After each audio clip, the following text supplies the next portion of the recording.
নমস্কার।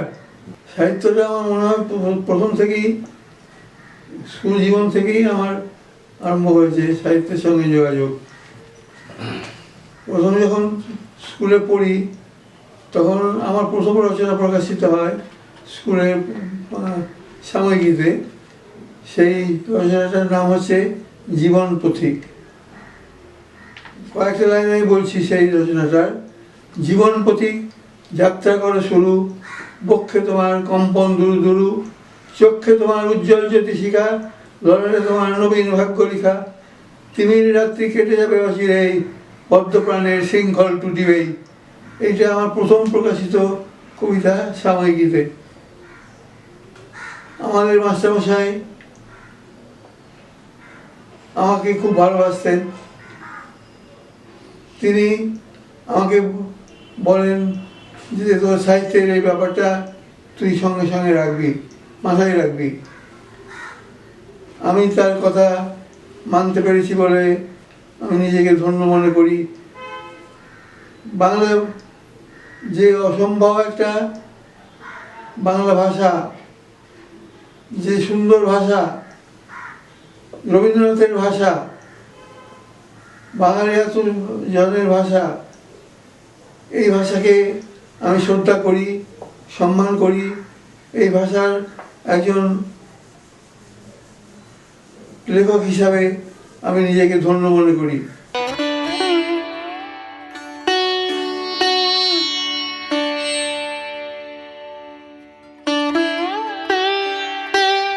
প্রথম যে বইটি মধুরা তার নাম, সেই বইটিতে একটা মানুষের সাধারণ সুখ দুঃখের কথা বলা হয়েছে, যা আমি সবসময় বলে থাকি। এই সাধারণ সুখ দুঃখ নিয়ে, জীবনকে নিয়ে, পারিপার্শ্বিকতা নিয়ে, প্রকৃতিকে নিয়ে একটা মেলবন্ধন করার চেষ্টা করা হয়েছে।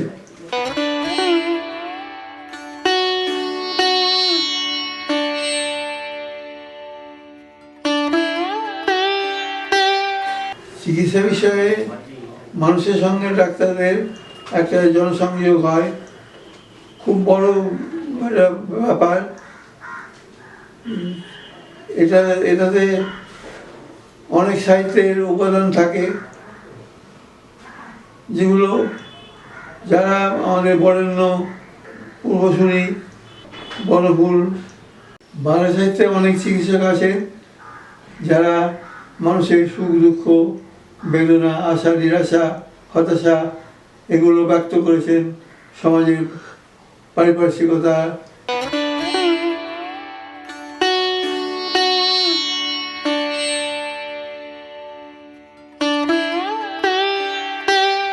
আমি কবিতা লিখেছি, সেই কবিতা তার মধ্য দিয়ে জানতে চেষ্টা করেছি বা জানাতে চেষ্টা করেছি যে মানুষের প্রয়োজনের ভিত্তিতে কতগুলো ব্যাপারে যেগুলো নিয়ে আমাদের কাজ করতে হয়েছে, সেগুলো হচ্ছে ডেঙ্গু, জাপানিজ এনকেফালাইটিস। আমরা বিভিন্ন জায়গাতে আমাদের দেশের এবং বিদেশে সাপের ব্যাপারে কাজ করেছি। সাপের টিকা যাতে বের করা যায় সেই নিয়ে চেষ্টা করেছি। তো এগুলো হলো একটা দিক, কিন্তু এর সঙ্গে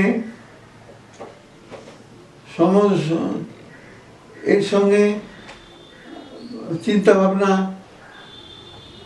যতদূর আমার এগিয়ে এসছে, যে এর সঙ্গে আমার চিন্তা ভাবনাকে আমার মতো করে আমার সাহিত্যে জুড়ে দিচ্ছি।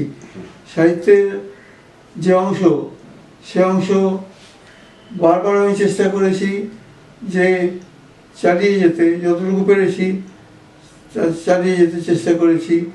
এবং যেগুলো আমার সাহিত্যের যে কবিতাগুলো বা ভ্রমণ কাহিনীগুলো, এগুলো মানুষের কাছে যথেষ্ট জনপ্রিয়তা পেয়েছে। এতে আমি যে অনেক ধন্য যে আমি বাংলা সাহিত্যেরও একজন সেবক, যতটুকু আমার সাধ্য হয়েছে আমি দিতে পেরেছি।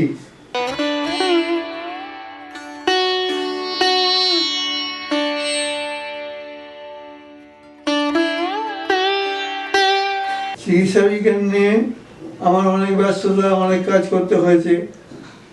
আমি সেজন্য কৃতজ্ঞতা জানাই যারা আমাকে কাজ দিয়েছিলেন সে কাজ করতে।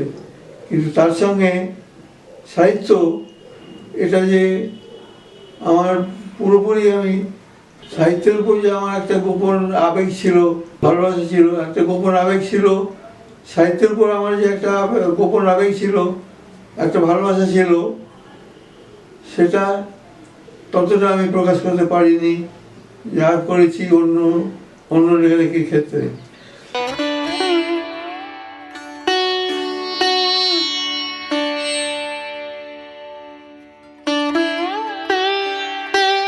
সমাজের প্রতি আমার একটা দায়বদ্ধতা আছে, সেটা শুধু চিকিৎসক হিসাবে নয়, সাধারণ মানুষের হিসাবে।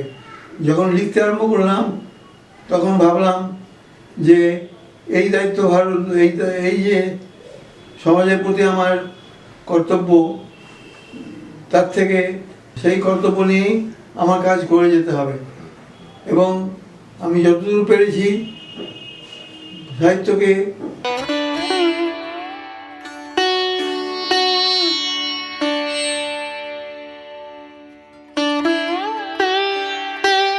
সাধারণ মানুষের সঙ্গে মেলবন্ধনে, সাহিত্যের সঙ্গে সাধারণ মানুষের মেলবন্ধনের একটা চেষ্টা করেছি।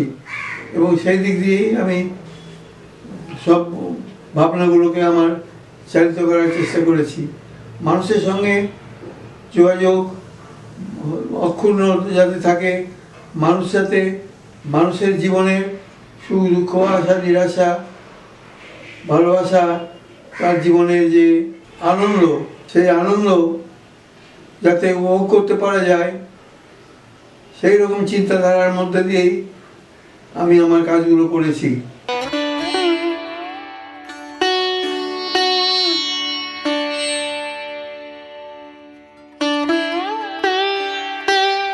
এর সঙ্গে আমি দেখেছি চিকিৎসক হিসাবে আমাকে বাইরে অনেক জায়গায় যেতে হয়েছে। সেসব জায়গাতেও বাংলা ভাষার প্রতি মানুষের দরদ, তাদের দরদ আমি উপলব্ধি করেছি, জানতে পেরেছি। এবং এই জেনে আমার মনে তৃপ্তি হয়েছে যে বাংলা ভাষা মানুষকে আরো অনেক বেশি কাছে নিয়ে আসে।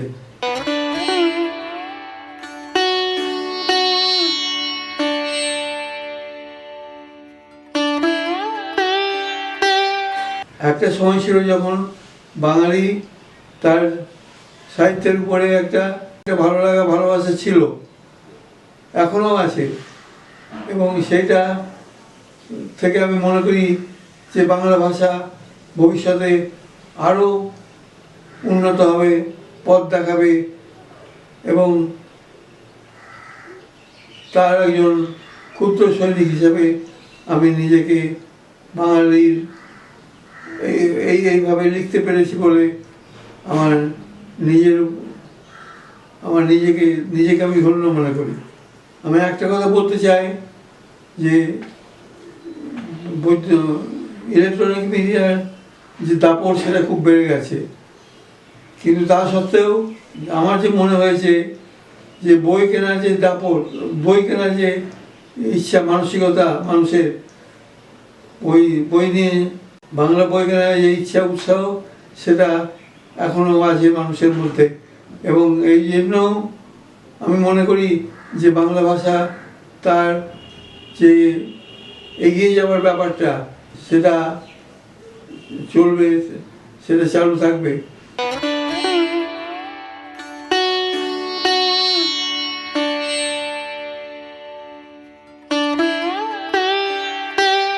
কবিতা লেখা আমার একটা দুর্বলতা, এটা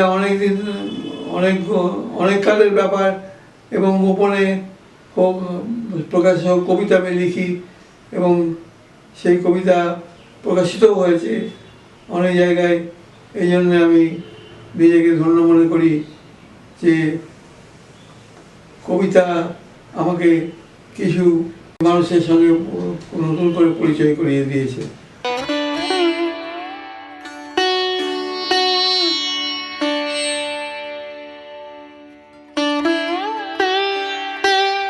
কবিতার মধ্যে ছন্দকে আমি প্রাধান্য দিই, কেন জানি না।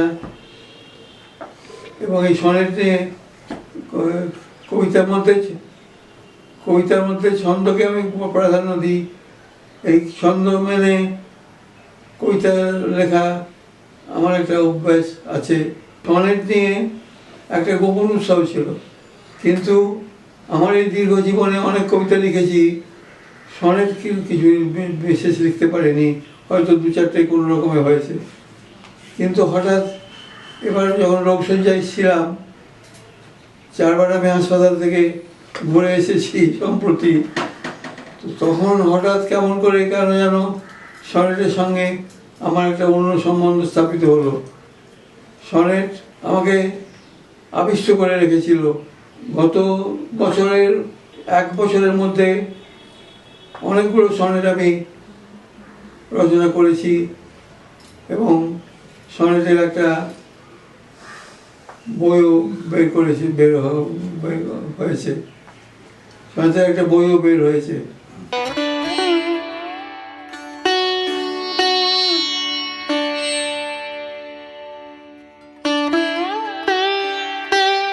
আমি বরাবরই আমার লেখা ঠিক হয়েছে কিনা সেটা পাঠকদের সমালোচনার উপর আমি অত্যন্ত জোর দিই এবং নির্ভর করি যে আমার এই লেখা পাঠকের কাছে কতটা পৌঁছবে। আর সবসময় একটা ব্যাপার আমি মাথায় রাখি, পাঠক যখন আমার ভুল ত্রুটি ধরিয়ে দেয়, তখন আমি চেষ্টা করি সেই ভুল ত্রুটি কাটিয়ে উঠতে, এবং সেইভাবেই আমি নিজে এগিয়ে নিয়ে যাই। তরুণ প্রজন্মের প্রতি আমার একটা অনুরোধ, তোমরা বাংলা সাহিত্য সম্বন্ধে যতটুকু জানো, চেনো, লেখো। বাংলা সাহিত্য একটা অগাধ সমুদ্র। সেই বাংলা সাহিত্য তাহলে তোমাদের সমৃদ্ধ প্রচেষ্টায় আরও সমৃদ্ধ হবে। কবিতা চর্চা করা যে মানসিকতা, সেটা থাকা দরকার এই জন্যে যে কবিতা যদি চর্চা করো, কবিতা নিয়ে যদি চলো, কবিতাকে যদি রাখো পাশে, তাহলে তোমার সুখ দুঃখ আনন্দকে সে আনন্দের সঙ্গে সে জড়িয়ে থাকবে। কবিতা তোমাকে একটা মানুষ করবে, মানুষের মতো মানুষ করে তুলতে পারে কবিতা, এটা আমি বিশ্বাস করি। কবিতাকে আমি অত্যন্ত সম্মান দিই এই জন্যে যে কবিতা মানুষের সর্বোচ্চ, কবিতা মানুষের হৃদয়কে উন্নত করে, মানুষের সঙ্গে মানুষের যোগাযোগ ঘটিয়ে দেয়, মানুষকে মানুষ করে তোলে।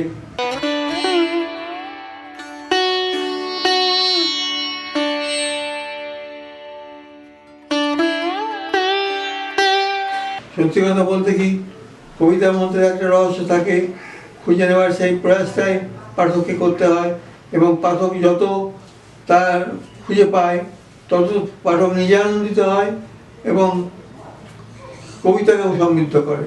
আর আমি এটা একটা দেখেছি, বরাবরই আমি সরলতাতে বিশ্বাস করি, শব্দের সরলতা। এই শব্দের সরলতা যদি থাকে তাহলে সেটা সাধারণ মানুষের মনের ভেতরেও প্রবেশ করবে এবং সাধারণ মানুষও কবিতা দিয়ে চর্চা করবে। এই লেখালেখি সমাজের মানুষের অনেক কাজ, অনেক কিছু তাকে করতে হয়। এখন আমাদের জীবনের যে সমাজের প্রতি আমাদের দায়িত্ব আছে, সেই দায়িত্ব এড়িয়ে গেলে চলবে না। এবং আমি মনে করি যে সাহিত্যের মাধ্যমে এই সামাজিক দায়িত্ব কিছুটা হলেও পালন করা যায় এবং খুব ভালোভাবেই তার যে রূপরেখা সেটাকে নির্মাণ করা যায়। কবি তার লেখার মাধ্যমে সমকালকে ধরে রাখার চেষ্টা করেন এবং এর ফলেই ভবিষ্যতে পরবর্তী প্রজন্ম কবির লেখা থেকে সমকালকে বুঝতে পারে, সাহিত্যকে বুঝতে পারে, সাহিত্যের পাঠে আগ্রহী হয়, সাহিত্যকে নিজের জীবনের সঙ্গে সংযুক্ত করে নিতে পারে।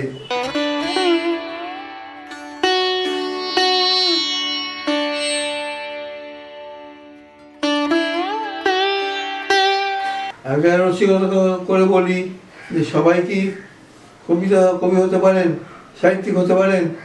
আমি বলি হ্যাঁ, কেন নয়।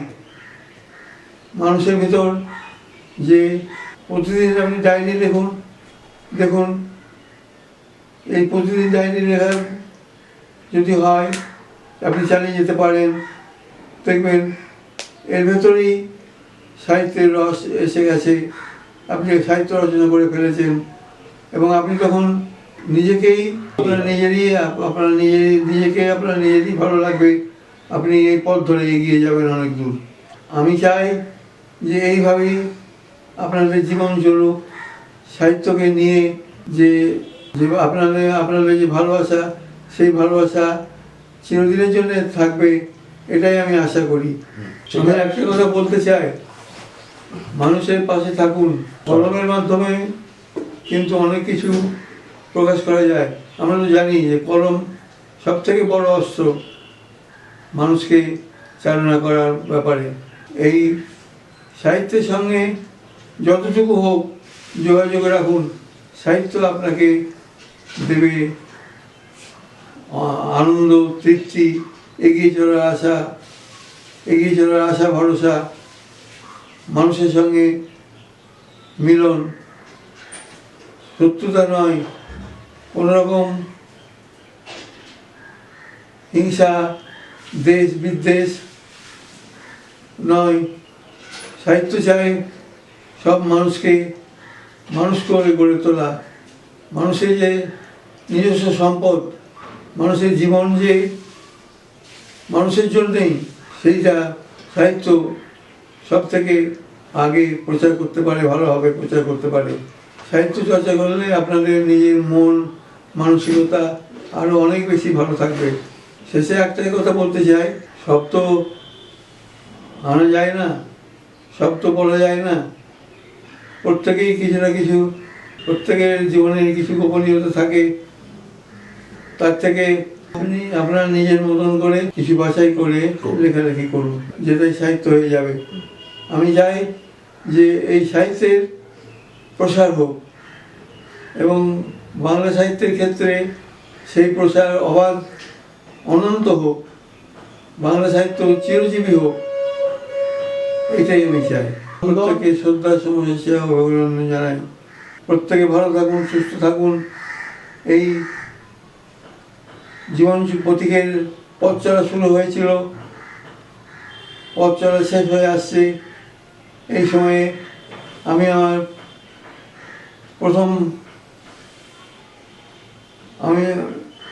পথ চলা আমার শুরু হয়ে আসছে জীবন প্রতীক হিসাবে।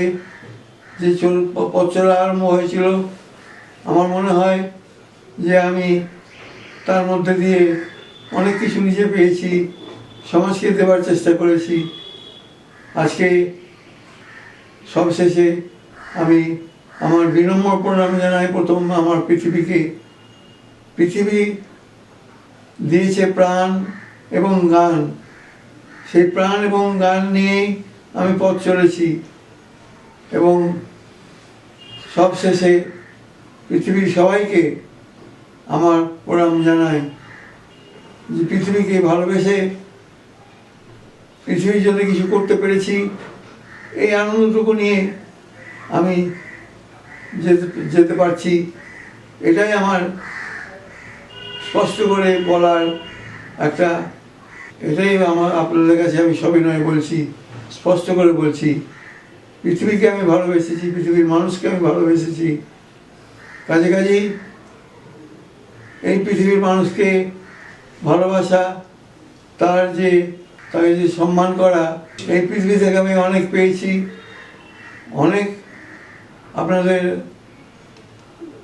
এই পৃথিবী থেকে অনেক পেয়েছি। পৃথিবী আমাকে অনেক দিয়েছে, ভরে দিয়েছে, দুহাতে ভরে দিয়েছে। আমি বলবো যে মানুষে যদি সন্তুষ্ট থাকে, এইভাবেই আমি আপনাদের ভালোবাসা এবং শ্রদ্ধা পেতে চাই।